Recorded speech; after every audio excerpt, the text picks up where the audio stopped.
I might get fired from my current job for sharing this story, but let's do it anyway. A few years ago, I was fired from a job for doing basically quiet quitting.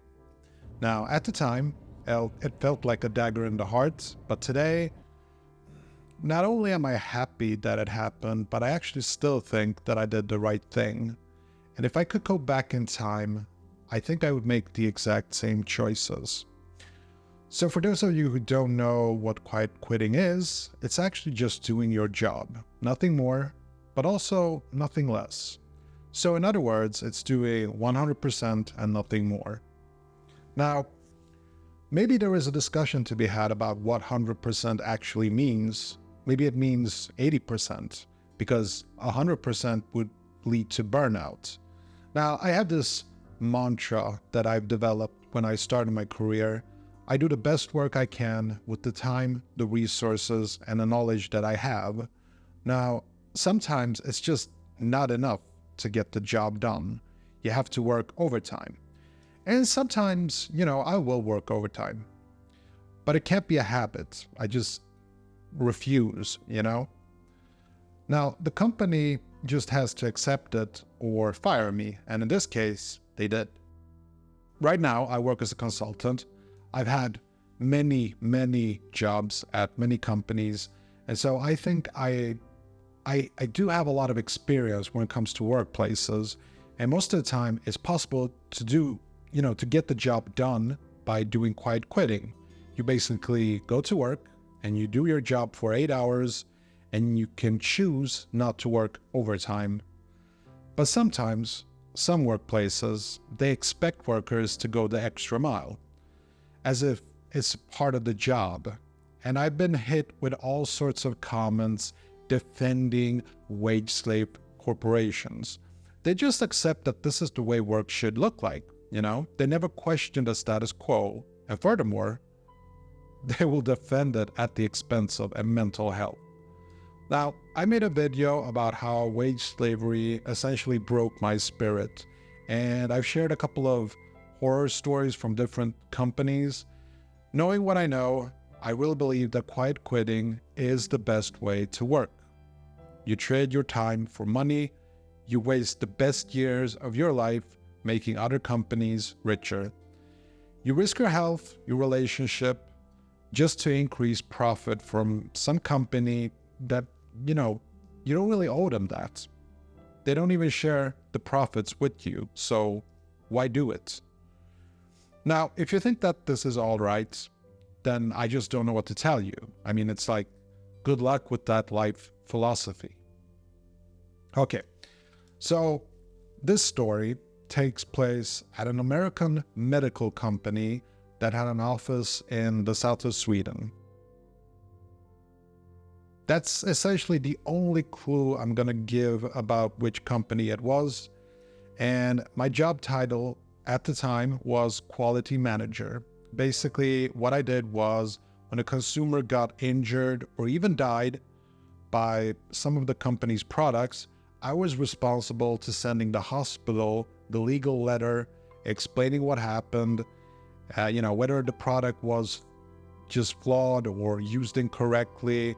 I basically shared the information with the hospital in a way that would legally protect the company. Now, to do this job, I was actually sent to Paris for extensive quality education. And in Paris, I was taking these classes every day for a week with coworkers from other countries with my job title. Yes, it's a very big American company. And at first, I actually found the job quite interesting. I learned a lot about liability and how medical companies operate.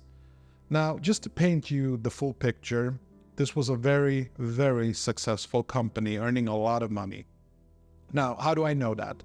Well, because when the business manager would go on their annual meetings, they would go to exotic places like the Bahamas. And I'm not talking about some boring conference hotel. Oh no. They went to first-class hotels with Michelin standard meals. Despite their success, they still wanted to cut staff costs by running the company with minimal staff. And so they wanted me to also write up the sales order in the system. Now, at first, I basically protested. I said that this quality job requires me to focus 100% of my time on doing just that. But the business managers, they obviously would not hear it. Doing sales orders would take basically 50% of my time. And so I put on my quiet quitting hat and I said, fine, I'll work 50% on both, giving the company a total of 100%. And the result was I didn't do my sales order quickly enough and my main quality work was bad. Or actually, I only made one real blunder, which was unacceptable for this company. But as I explained to them, the job required me to give 100%. But I decided early in my career that I would never get burnt out. And so like I said, I would work overtime every once in a while, but not every time, right? That I just won't accept. Especially since as a consultant, I get paid by the hour. So one afternoon, my business manager called me into the conference room and I was surprised to see my consulting manager there as well. The consulting manager is the person who gets me hired to these different companies. And they informed me that I had to leave the company that day. In fact, they told me I had 1 hour to pack my stuff. Now, one very weird detail about this is that the female business manager started to cry as she was informing me about this. Obviously, it was her decision, but something about the crying made me think that maybe there's something deeper to this. See, the reason they gave me for firing me was because I didn't do the sales order quickly enough. All the sales order that came in a single day had to also be entered into the system, for KPIs and stuff like that. But because I was doing quiet quitting, I only put in as many orders that I could in 50% of my efforts. And so the rest of the 50%, I would focus on the other side of my job. Anyway, they probably saw me as a risk, and that's why I had to leave within an hour.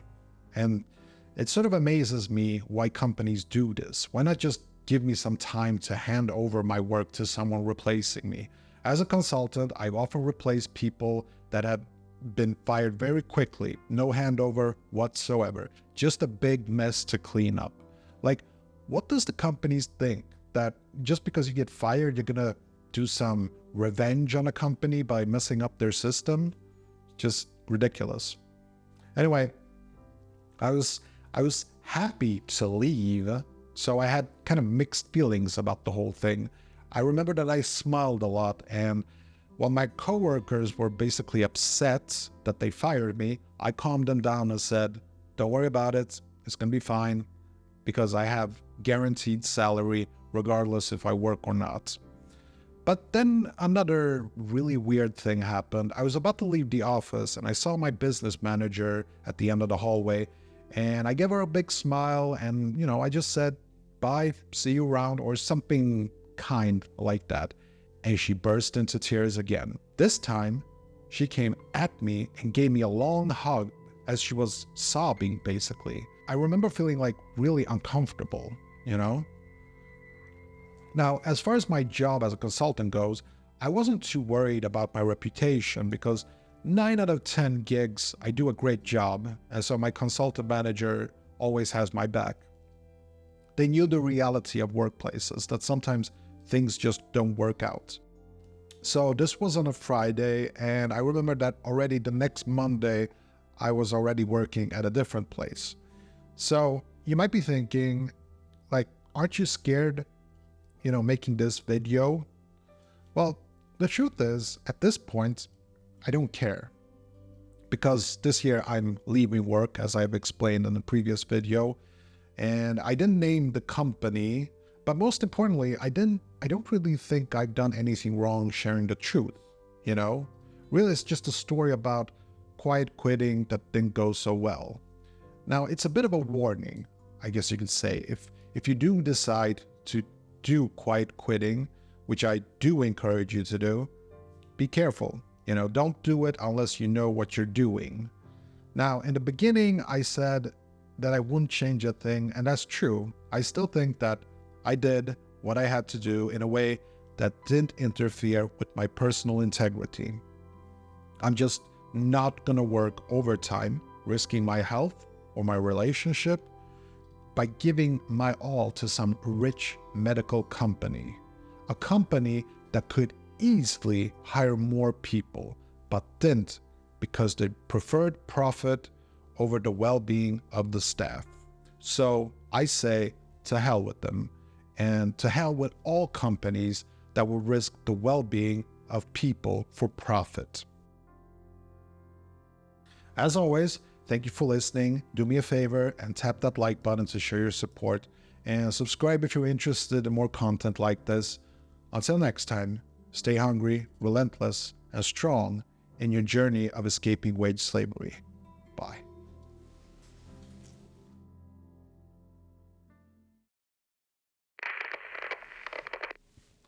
Oh, you're still here. Oh, that's right. It's the behind the scenes vlog. Now, this section of the video is for subscribers mainly who are interested in more personal things about me. So stick around if you are new and curious about me, or if not, see you in the next one. Okay, so actually today I'm packing for my trip to Stockholm tomorrow. And I gotta tell you, I hate traveling. Now, the point of this trip is a bit of a guilt trip actually, because, well, I feel very guilty about not spending enough time with my dad, before he passed away last year. And so I feel I have to go to Stockholm to spend a few days with my mom. Now, I don't want to get too deep into this relationship between me and my mom, but let's just say we just don't mix and match. We're like water and oil. I definitely got better along with my dad, but I feel I have to spend some time with her. And I don't know, maybe the experience will be all right. Maybe we'll get along. My experience just warns me to not have the biggest expectations. Also, I'm going to meet up with one of my oldest friends, and I haven't seen him in like 10 years or so. But other than that, I really don't know what I'm going to do when I'm there. Maybe I'll make a vlog. I'm not sure. You see, I spent the first 25 years of my life in Stockholm, so I don't really miss it. It's just another city. Now, I used to be quite the nostalgic person when I was younger, but nostalgia is sort of like fire to people like me. It can warm my heart a bit, but if you do too much of it, it will essentially burn me. And so I trained myself to avoid situations that could put me in, the depths of despair. I have some history with clinical depression, and I really have to master my thoughts and my life to not get depressed again. So sure, I can whine about wage slavery in these videos, but it doesn't hurt me on an emotional level. I just refuse to let work stuff get to me. See, this is the part of me that wants to visit my old high school and my university, but I just don't know. We'll see how it goes. Anyway, I'll keep you posted. I'll share some photos, maybe on Instagram or maybe here in the community tab. I'm not sure. But yeah. Again, thanks for watching, and I'll see you in the next one. Take care. Bye.